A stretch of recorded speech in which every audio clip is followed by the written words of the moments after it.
আসসালামু আলাইকুম এভরিওয়ান। মনের লেখন গল্পের 11 নম্বর পার্ট। তো চলো বেশি কথা না কইয়া গল্প শুরু করা যাক। আমি খুব সতর্কতার সাথে ওকে রুম থেকে বের করলাম, তবে আমার মনে হলো যেন কেউ আমাদের দূর থেকে দেখছে। কিন্তু যখনই আমি তাকাই তখনই দেখি কিছু নাই। এর জন্য আমি আমার কাজে মনোযোগ দিলাম। মিতুকে আমি রিকশায় তুলে পুরাতন একটা বাড়িতে নিয়ে গেলাম। এখানে তেমন কেউ থাকে না। মিতুকে নিয়ে চেয়ারে বেঁধে দিলাম আর একটু পানি এনে ওর মুখে দিতেই ওর জ্ঞান ফিরে আসলো।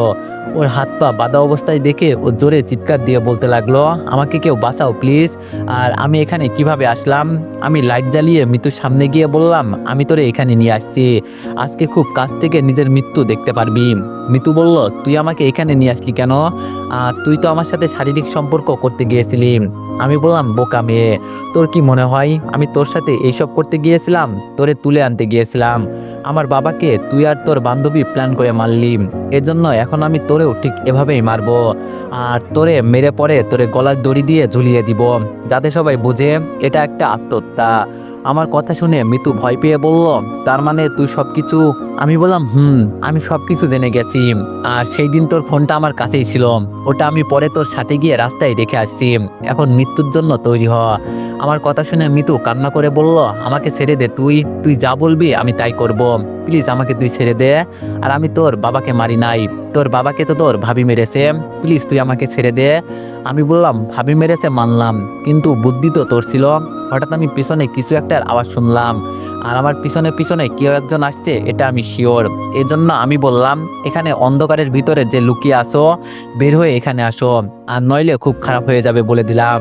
কিন্তু আমাকে অবাক করে রিয়া অন্ধকার থেকে বের হয়ে আসলো। কিন্তু ও কিভাবে জানলো যে আমি মিতুকে এখানে নিয়ে আসছি? তাহলে কি রিয়া আমার পিছু নিয়েছিল? রিয়া আমার কাছে এসে ঠাস করে আমার গালে একটা চড় দিয়ে বলল, তাই বলে আপনি কাউকে খুন করে ফেলবেন? আপনার একটা মেয়ে আছে, ওর কি হবে? একবার ওর কথা চিন্তা করেন। রিয়ার চর খেয়ে বললাম, তুমি আমাকে মারতে পারলে রিয়া, খুব কষ্ট পেলাম। তবে তুমি জানো না ও আমার বাবাকে মেরেছে, ওকে আমি কিভাবে ছেড়ে দিই? রিয়া বলল, আপনি জেলে গেলে আপনার মেয়েকে কে দেখবে বলেন? কেন এমন পাগলামো করছেন? এই কথা বলে রিয়া মিতুর সামনে গিয়ে ওর হাত পায়ের বাঁধন খুলে দিয়ে বলল, এখান থেকে চলে যান, আজকে আমি ছিলাম বলে বেঁচে গেলেন, এখান থেকে অনেক অনেক দূরে চলে যান বলছি। আপনি আমার মালিককে মেরেছেন, আমাকে অপমান করে বাসা থেকে বের করেছেন, খুব রাগ জমা আছে আপনার উপর, এজন্য এখান থেকে পালিয়ে চলে যান বলছি। মিতু ছাড়া পেতেই আমার সামনে এসে বলল, ভাবছিলাম সবকিছু এখানেই শেষ হয়ে যাবে, কিন্তু তুই আমাকে খারাপ করতে আবার বাধ্য করলি। সামনে অনেক বড় খেলা হবে, তৈরি থাকিস। এ কথা বলে মিতু চলে গেল। আমি এখন কি করব আমার মাথা কাজ করছে না। হঠাৎ করে রিয়া দৌড়ে এসে আমাকে জড়িয়ে ধরে বলল, ভাইয়া আমাকে মাফ করে দেন, আমি আপনাকে চড় দিতে চাই নাই, আপনাকে আমি কতটা সম্মান করি জানেন তো আপনি, কিন্তু আপনি ওকে মারলে জেলে চলে যাবেন, আপনি জেলে চলে গেলে আমি কিভাবে এইসব দেখে সহ্য করব? এজন্য আপনার পিছু নিয়েছি আমি। আর কখনো এমন কাজ করবেন না, তবে যদি সম্ভব হয় আমাকে ভুলে যান। বেঁচে থেকেও আমি এখন মৃতর মতোই হয়ে গেছি, আমার মতো অভাগা কপাল আর কারো নাই। আর কখনো আমার সাথে কথা বলার চেষ্টা করবেন না, অনেক অনেক ভালোবাসি আপনাকে, তবে সবকিছু সবাই পায় না ভাইয়া, আপনার কষ্ট দেখে আমি সহ্য করতে পারি না, মন চায় নিজের গলায় নিজেই দড়ি দিয়ে আত্মহত্যা করি, তবে সবকিছু আমার হাতের নাগালের বাইরে। ভালো থাকবেন, সুস্থ থাকবেন, আর ভালো একটা মেয়ে দেখে বিয়ে করে নিবেন, আমার কথা একেবারে ভুলে যান। এই কথা বলে রিয়া কান্না করতে করতে চলে যাচ্ছিল। আমি ওকে ডাক দিয়ে বললাম, দাঁড়াও রিয়া, আমার কথাটা তো শোনো। কিন্তু ও দৌড়ে চলে গেল। আমি এটা বুঝতে পারছি না রিয়ার সাথে কি হয়েছে, তবে আমি এখন যতটুকু বুঝলাম রিয়া আমাকে এখনো ভুলতে পারে নাই। আমি মিতুকে মেরে ফেলবো এই ভয়ে ও আমাকে বাঁচাতে দৌড়ে এখানে চলে আসছে। কিন্তু কিসের কারণে রিয়া আমার সাথে এমন করছে? ও কথা বলে না কেন আমার সাথে? আর আজকে বললো ওকে ভুলে যেতে, কোনো একটা কারণ তো আছেই এখানে, এটা আমার খুঁজে বের করতেই হবে। রিয়াকে আমার আবার ফিরিয়ে আনতে হবে। আগে আমার সবকিছু খুঁজে বের করতে হবে। আমি রিক্সা নিয়ে সরাসরি বাসায় চলে গেলাম। তবে মিতুকে ছেড়ে দিয়ে মনে হচ্ছে আমি বড় একটা ভুল করে ফেলেছি। মিতু এভাবে থামার মেয়ে না, ও কিছু একটা তো করবেই। যাক, এইসব চিন্তা করে লাভ নেই, এখন ঘুমিয়ে পড়ি। সকালে ঘুম থেকে উঠে দেখি আমার মেয়ে আমার বুকের উপর বসে আছে। আমি মাইকে দেখে বললাম, কি আম্মু, এত সকাল সকাল চলে এলে যে? মাই আমার গলা চেপে ধরে বলল, চুপ করো বাবা, তুমি কোনো কথা বলবে না। ওই আন্টির কাছে আমাকে একা একা রেখে আসছো কেন? জানো না আমি তোমাকে ছাড়া থাকতে পারি না? আমি বললাম, সরি আম্মু, আমার ভুল হয়ে গেছে। মাহি বলল, না আমি মানবো না, তুমি আমাকে একা একা রেখে আসছো কেন তাই বলো, নইলে কিন্তু আমি আমি কি ভিতরে আসবো? ইতিকে দেখে বললাম, ইতি আমাকে বাঁচাও তো, দেখো সকাল সকাল আমার মেয়ে আমার সাথে কি শুরু করছে। মাহি আমার উপর থেকে উঠে মুখ বাঁকিয়ে বলল, তোমার সাথে আমার কোনো কথা নাই, আর কখনো আমাকে আম্মু বলে ডাকবে না, আর আমি এখন ঘুমাবো, আমাকে একদম ডাকবে না। এই কথা বলে মাহি বিছানার অন্য পাশে শুয়ে গেল। হঠাৎ করে ইতি আমার হাত ধরে বলল, আপনার সাথে আমার কিছু কথা আছে। আমি বললাম, আচ্ছা ঠিক আছে, তুমি রুমে বসো, আমি ফ্রেশ হয়ে আসি। ইতি বলল, না আজকে কোনো অজুহাত চলবে না, আজকে আমি বলেই ফেলবো, যা হবার হবে। আমি বললাম, আচ্ছা আমি বলছি তো বলবে, আমি শুধু একটু ওয়াশরুম থেকে আসি। ইতি বলল, না আগে আমার কথা শুনবেন পরে যাবেন। আমি বললাম, সকাল সকাল এমন পাগলামি কেন শুরু করলে ইতি? ইতি বলল, পাগলামো না, আমি আমার মনের কথা আপনাকে বলবো। আমি বললাম, আচ্ছা ঠিক আছে, দেখি তুমি কি বলতে চাও। ইতি বলল, আপনি আমাকে বিয়ে করবেন? আপনার মেয়ে আছে, তাতে আমার কোনো সমস্যা নেই, আমি সবকিছু জেনে শুনে আপনাকে এই প্রস্তাব দিয়েছি। আমি ইতির কথা শুনে হেসে বললাম, কি শুরু করলে ইতি? সকাল সকাল এমন মজা করার কোনো কি মানে আছে? ইতি বলল, আমি মোটেও আপনার সাথে মজা করছি না, আমি সিরিয়াসলি বলছি। আমি বললাম, কিন্তু? ইতি বলল, কিন্তু আমি শুনতে চাই না, আমাকে আপনি উত্তর দেন, আপনি কি আমাকে বিয়ে করবেন? আমি বললাম, আমি বলি কি, আগে মনোযোগ দিয়ে শোনো, পরে কথা বলবে। দেখো, আমার সাথে এতদিন ছিলে বলে তোমার এই ধারণা হয়েছে যে আমার বউ হবা। মনে করো আমি পৃথিবীতে খুব ভালো ছেলে, তোমার কথা মানলাম আমি, কিন্তু একবার এটা চিন্তা করো, আমি বিবাহিত একটা পুরুষ, আমার একটা মেয়ে আছে, আমার মতো কত ভালো ভালো ছেলে আছে, আর তুমি দেখতে শুনতে মাশাল্লাহ, এজন্য এমন পাগলামি করবে না। আমি তোমাকে কথা দিচ্ছি, আমার থেকেও ভালো ছেলে তুমি বিয়ে করতে পারবে। আর মনে করো তোমাকে আমি বিয়ে করছি, হঠাৎ করে যদি আমার বউ ফিরে আসে, তো তাহলে আমি কি করব বলো? ওকে ডিভোর্সও দেওয়া হয় নাই। ইতি বলল, দেখেন, আমাকে যদি আজকে আপনি 2 পাঁচ বুঝান তাহলে আমি বুঝবো না, আমি সতীনের ঘর করেও খেতে রাজি আছি। আপনি আমাকে বিয়ে করবেন নাকি তাই বলেন, আমি হ্যাঁ অথবা না উত্তর শুনতে চাই। কি এক বিপদে পড়লাম এখন, এই মেয়েকে এখন কিভাবে বুঝাই যে আমি ওকে বিয়ে করতে পারবো না? আর সকাল সকাল ওর মাথায় বিয়ের ভূত উঠলো কেন, এটাই আমি বুঝতে পারছি না। নাকি চাচাই ওকে এখানে পাঠিয়েছে, কি জানি বাবা, কি বলবো। ইতি বলল, কি হলো বলেন, এভাবে মনে মনে কি চিন্তা করেন? আমি বললাম, দেখো ইতি, ওর আম্মু যাওয়ার পর আমি মনে মনে সিদ্ধান্ত নিয়েছি, আমি আমার পুরো জীবন কাটিয়ে দিব মাহির দিকে তাকিয়ে, কাউকে আর বিয়ে করব না আমি। আর আমি তোমাকে সবসময় ছোট বোনের মতোই দেখছি, কিন্তু তুমি যে কখনো আমাকে এই কথা বলবে এটা আমার বিশ্বাস ছিল না, আমি তোমাকে দিয়ে এটা আশা করি নাই। ইতি চুপচাপ রুম থেকে বের হয়ে চলে গেল। চলে গেলে এখন আমার কিছু করার নেই, আর আমার ওকে বিয়ে করার তেমন ইচ্ছা নেই। ওই বলছি না, আমি মন দিয়েছি একজনকে, বিয়ে করলে ওকেই করব। আর যদিও রিয়ার বিয়ে হয়ে যায়, ওর বিয়ের 1 মিনিট আগে হলেও ওকে আমি তুলে আনবো। এজন্য যদি আমাকে যুদ্ধ করতে হয় তাও করব। ফ্রেশ হয়ে আমি রুম থেকে বের হলাম। ইতি চুপচাপ আমার সামনে নাস্তা দিয়ে চলে গেল, একটা কথাও বলে নাই। হয়তো আমি ওর মুখের উপর না করব এটাও আশা করে নাই। ও কথা না বললে তাতে আমার কি? অনেকদিন হলো মায়ের জন্য মার্কেট করা হয় নাই, তাই ভাবলাম বাজার থেকে কিছু কিনে নিয়ে আসি। আর ইতির যেহেতু মন খারাপ, ওকেও কিছু কিনে দিই, তাহলে হয়তো ওর মন ভালো হয়ে যাবে। এজন্য নাস্তা শেষ করে ইতির উদ্দেশ্যে বললাম, আমার মেয়ে হয়তো রুমে ঘুমাচ্ছে, ওর খেয়াল রাখবে একটু, আমি যাবো আর আসবো। আমার কথা শুনে ইতি আমাকে উত্তর দিল, আপনি আমার কে যে আপনার মেয়েকে আমার দেখে রাখতে হবে? নিজের কাজ নিজে করতে পারেন না? ইতির কথা শুনে আজকে সত্যি আমার মনটা খারাপ হয়ে গেল। ওদের জন্য এত কিছু করলাম আমি, আর ইতি এখন আমাকে এই কথা বলল, হয়তো ওকে আমি না করেছি দেখে এজন্য রেগে আছে। থাক, এখন আর এই মেয়েকে কিছু বলা যাবে না, এমনিই হয়তো রেগে আছে। আমি আর কিছু না বলে সরাসরি মার্কেটে চলে গেলাম। 1 ঘন্টার মতো সময় এখানে চলে গেল। কেনাকাটা শেষ হতেই বাড়ির দিকে রওনা দিলাম, কিন্তু বাসার কাছে গিয়ে দেখি আমাদের বস্তিতে যতগুলো বাড়ি ছিল সবগুলো ভেঙে ফেলা হচ্ছে। চাচা দূরে দাঁড়িয়ে চিৎকার দিয়ে কান্না করে বলছে, প্লিজ আপনারা এমন করবেন না, এই বাড়ি ভেঙে ফেললে আমরা কোথায় যাব? আর সরকারের তো অনেক জায়গা পড়ে আছে, গরিবের পেটে কেন লাথি মারছেন? আমি এসব দেখে দৌড়ে ইতির কাছে চলে গেলাম, গিয়ে বললাম, ইতি এসব কি হচ্ছে, আর ওরা এভাবে ঘর বাড়ি ভেঙে ফেলছে কেন? ইতি কান্না করে বলল, ভাইয়া, আমরা সরকারের জায়গায় নাকি দখল করেছি, আর এখন এই জায়গা দিয়ে নতুন রাস্তা তৈরি হবে, এজন্য বস্তিতে যত ঘর বাড়ি ছিল সব ভেঙে ফেলা হচ্ছে। কিন্তু আমরা এখন কোথায় যাব? আমাদের মতো গরিবদের কে আশ্রয় দিবে?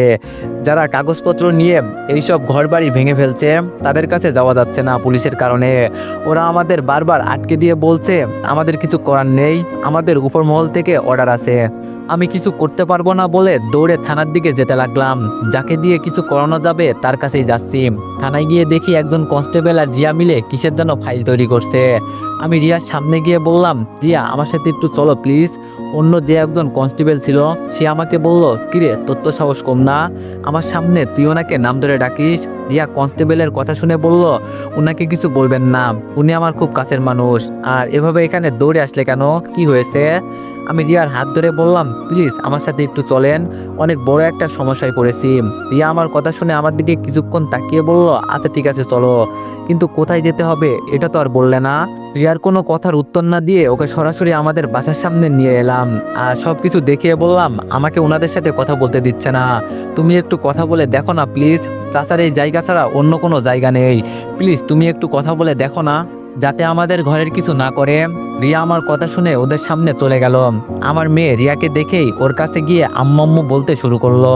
রিয়া কিছুক্ষণ ওনাদের সাথে কথা বলে আমার সামনে এসে বলল, এখানে আমার কিছু করার নেই, সরকার থেকে অনুমতি নিয়ে ওরা এই কাজ করছে, এটা সরকারি জায়গা, কেউ এসে ওদের আটকাতে পারবে না। রিয়ার এই কথা শুনে চাচা মাটিতে লুটিয়ে পড়ল। তাড়াতাড়ি চাচার কাছে গেলাম, গিয়ে দেখি ওনার শ্বাস প্রশ্বাস বন্ধ হয়ে গেছে। তাড়াতাড়ি ওনাকে নিয়ে হাসপাতালে গেলাম। হাসপাতালে যাওয়ার পর ডাক্তার ওনাকে দেখে বলল, ওনাকে এখানে নিয়ে আসার আগেই উনি হার্ট অ্যাটাক করে মারা গেছেন, এখানে আমাদের কিছু করার নেই। ডাক্তারের কথা শুনে ইতি কান্নায় লুটিয়ে পড়ল। আমি এক পাশে চুপচাপ বসে আছি। কি করলাম আমি? নিজের হাতে ধরে সবকিছু নষ্ট করে দিলাম। রিয়া আমার পাশে দাঁড়িয়ে আছে, ওর কোলে আমার মেয়ে। রিয়া মাইকে নিচে নামিয়ে বলল, আম্মু তুমি থাকো, আমাকে এখন যেতে হবে। রিয়া আমার সামনে এসে বলল, আমার এখানে কিছু করার ছিল না, যতটুকু করার ছিল আমি করছি।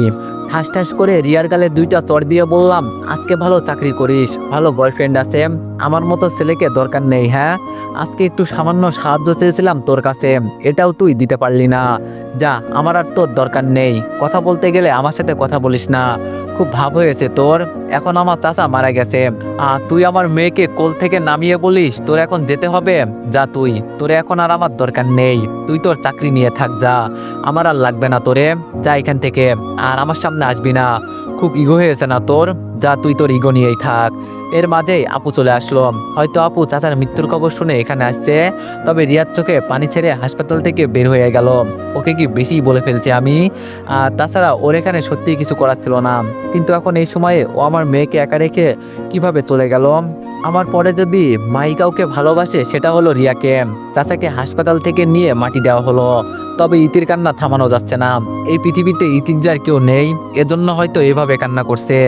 আপু আমাদের ওদের বাসায় নিয়ে গেল, কিন্তু আপুর বাসায় যাওয়ার পর আমার এত জ্বর উঠছে, জ্বরের ঠেলায় ঠিকমতো বিছানা থেকে উঠতে পারি না। আপুর বাসায় 2 দিন ডাক্তার নিয়ে আসছে, আজকে 5 দিনের মতো চলে গেল।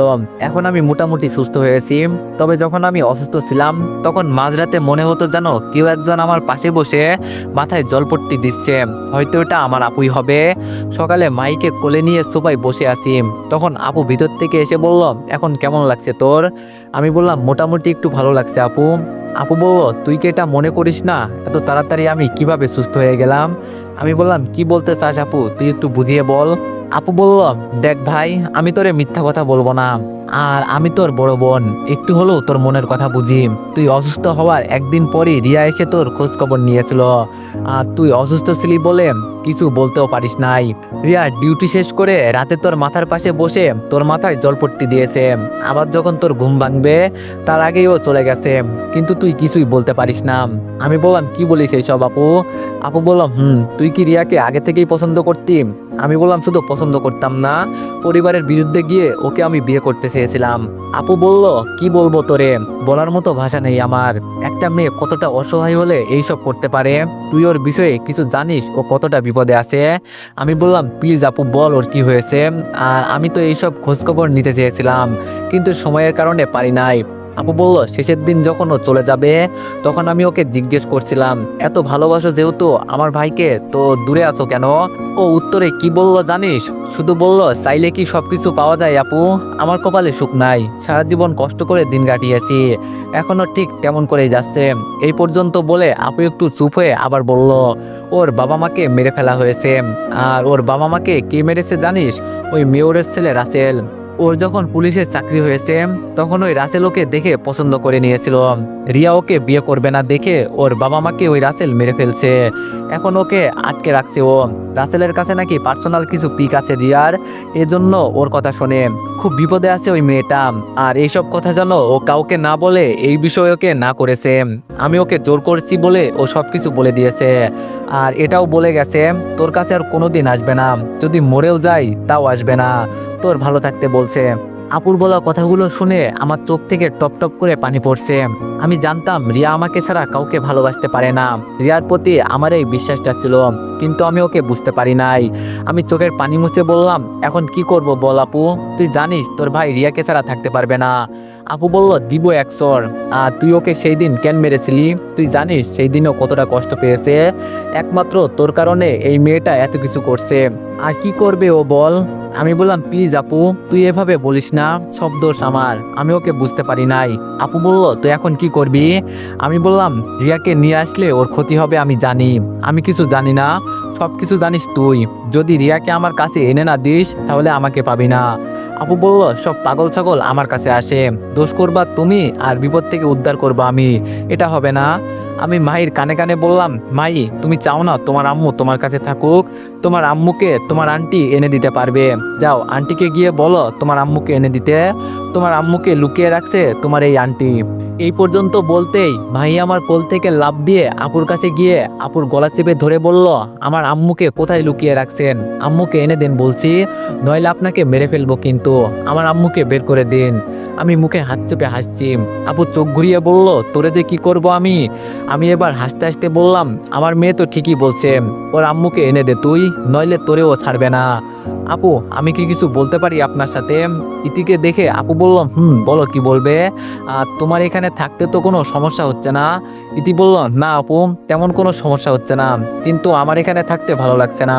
আমি ইতির কথা শুনে বললাম, দেখো ইতি, এখানে তুমি যা চাইছো তা হয়তো পাবে না, তবে তোমার বাবা মারা গেছে, এখন তোমার সব দায়িত্ব আমার। আমি একটা ভালো ছেলে দেখে তোমার বিয়ে দিব, পরে তোমার যা মন চাই তাই করবে, কিন্তু এখন তোমার সবকিছু দেখাশোনা করার দায়িত্ব আমার। ইতি আমার কথা শুনে বলল, আমার বিয়ে করার কোনো ইচ্ছা নাই, যদি পারেন আমার জন্য একটা চাকরি খুঁজে দেন, ওইটা করে জীবন পার করে দিব। যাকে বিয়ে করব ভেবেছিলাম তাকে তো আর পাই নাই। এই কথা বলে ইতি মাইকে নিয়ে ভিতরে চলে গেল। ইতি যাওয়ার পর আপু বলল, ও আবার কাকে বিয়ে করতে চেয়েছিল? আমি বললাম, আর বলিস না আপু, ও আমাকে বলছিল আপনি আমাকে বিয়ে করবেন নাকি, কিন্তু আমি রিয়াকে ছাড়া কাউকে বিয়ে করতে পারবো না, এজন্য ওকে না করছি। আপু বলল, বুঝছি, আচ্ছা আমি তো দুলাভাইয়ের সাথে কথা বলে দেখি উনি কি করতে পারেন তার জন্য। আমি বললাম, দেখ আপু, জীবন থেকে সবকিছু হারিয়ে ফেলছি, বাবা মা আপু এমনকি ভাই হারিয়ে ফেলছি, এখন যদি রিয়াকে না পাই তাহলে আমার মরা ছাড়া আর কোনো উপায় থাকবে না। আপু বলল, সবসময় এক কথা কেন বলিস? আমি বলছি তো আমি সবকিছু দেখবো, এত চিন্তা করিস না, কিছুই হবে না, আমি আছি তো। তোর এই আপু থাকতে তোর কিছু হবে বল?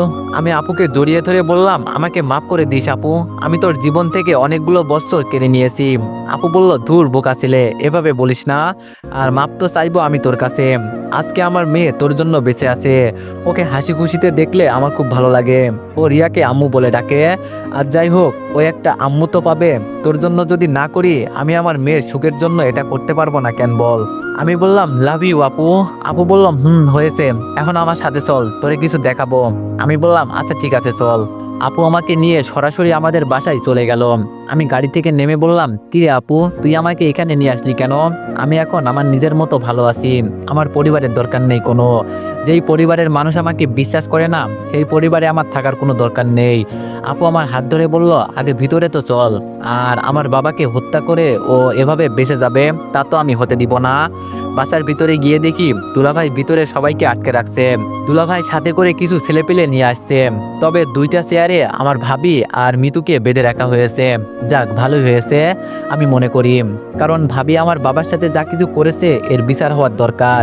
আপু আমার একটা হাত ধরে বলল, আমি গিয়ে বসলাম, এখন তুই কি করবি কর, আর যদি বলিস আমি ওদের বিচার করি তাহলে কিন্তু আমি গুলি করে একেবারে মেরে ফেলবো। আমি বললাম, আচ্ছা আপু তুই গিয়ে বস, আমি দেখছি কি করা যায়। ভাইয়া একটু জোরে আমাকে বলল, তোর কারণে আমার বাবা আত্মহত্যা করেছে, আবার তুই এখানে কি চাস? ভাইয়ার কথা শুনে দুলাভাই ভাইয়াকে ধমক দিয়ে বলল, কথা বলবে না এখন কোনো, আমার শালা কি করে এখন শুধু দেখবে, নো সাউন্ড, আর যদি সাউন্ড হয় তাহলে এর সাথে একটা গুলিও কিন্তু চলবে। দুলাভাইয়ের কথা শুনে নিজের ভিতরে একটু সম্মান চলে আসলো। আমি ধীরে ধীরে ভাবির সামনে গিয়ে বললাম, আমার বাবাকে আপনি কেন মেরেছেন? আমার বাবা আপনার কি এমন ক্ষতি করেছিল? আমার কথা শুনে ভাবি কিছু না বোঝার ভান করে বলল, তোমার বাবার মৃত্যুর জন্য তুমি দায়ী, আর এর দোষ আমার উপর চাপিয়ে দিচ্ছ কেন? এতদিন পরে কি তোমার মনে হয়েছে যে তোমার বাবাকে কে খুন করেছে? আমি বললাম, শুধু আম্মু আর দাদির দিকে তাকিয়ে আপনাকে আমি এখনো কিছু করি নাই, এখন আপনাকে আমি হাজারবার বললেও বিশ্বাস করবেন না আপনি। মিতু, তুমি কি ভাবিকে কিছু বলবে? নাকি আমার ফোন থেকে রেকর্ডগুলো বের করে শোনাতে হবে? মিতু ভাবির দিকে তাকিয়ে বলল, মাফ করে দিস বান্ধবী আমাকে, আমার ফোনটা ওর কাছে কোনো একভাবে চলে গিয়েছিল আর ও আমার ফোন থেকে সবকিছু জেনে নিয়েছে। মিথ্যা কথা বললেও এবার তুই বাঁচতে পারবি না। মিতুর কথা শুনে ভাবির চোখে এখন আমি ভয় দেখতে পারছি। আমি এবার হাসতে হাসতে বললাম, প্রমাণ সহ সবকিছু আমার কাছে আছে, এবার বেঁচে পালাবি কোথায়? ভাবি কান্না করে বলল, প্লিজ আমাকে তুমি মাফ করে দাও, আমি ভুল করে ফেলেছি, লোভে পড়ে আমি এসব করেছি। আমি ভাবির কোনো কথা না শুনে ভাইয়ার সামনে ফোনের রেকর্ডগুলো অন করে বললাম, এখন ভালো করে শোন, আমার বাবাকে কে মেরেছে।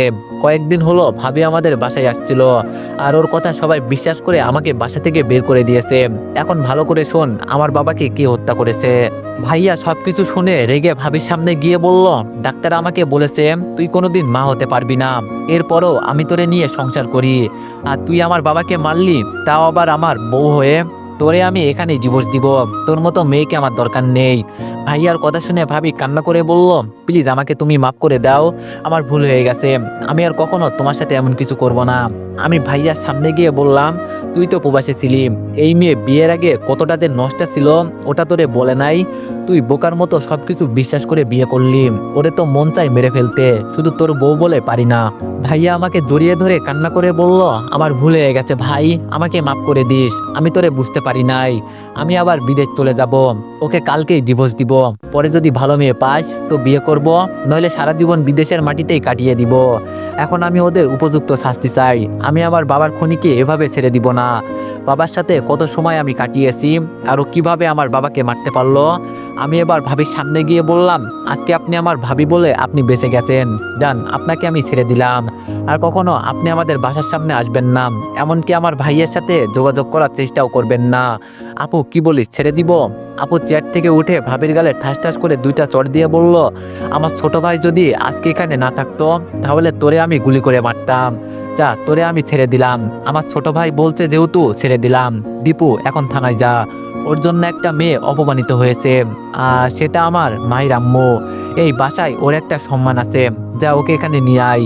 আমি বললাম, কিন্তু আপু ও কি এখানে আসবে? আপু বলল, আমি কি জানি, তোর হবু বউ, তুই কিভাবে ওকে এখানে নিয়ে আসবি এটা তোর বিষয়, আমি কিছু জানি না। আমি বললাম, মজা নিস না? আচ্ছা ঠিক আছে, তোরে লাগবে না আমার, যা। তো এভরিওয়ান, নেক্সট পার্টের জন্য সবাই একটু বেশি বেশি লাইক আর কমেন্ট করে দিও। ধন্যবাদ।